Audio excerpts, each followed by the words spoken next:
কখনো ভাবিনি যে পাহাড়ে এসে কচু শাক খাবো, তো ভাবতেও পারিনি। তো এখানে একটা দাদা ছিল, সেই দাদাটা নিচে গেছিলো পাহাড়ের নিচে, ওখানেই পাওয়া যায়। তো দাদাকে বলেছিলাম যে কচু শাক পেলে আমাদের জন্য আনবে, তো দাদা সেই জন্য আমাদের জন্য এনে দিয়েছিল। তো এখানে সব রকম মশলা নিয়েছিলাম, হলুদটা আর নেওয়া হয়নি।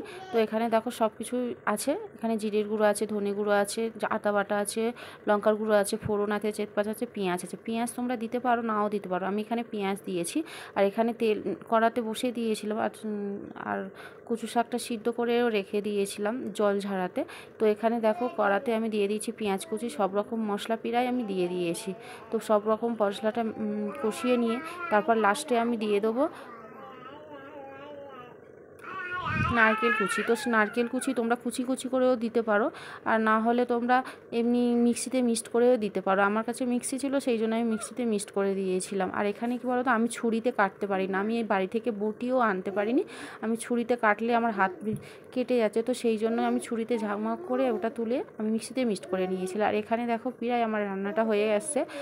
আর রান্নাটা হয়ে গেলে লাস্টে একটু চিনি দিয়ে দিয়েছি। তো দেখো প্রায় আমার রান্না হয়ে গেছে, কেমন হলো তোমরা কমেন্ট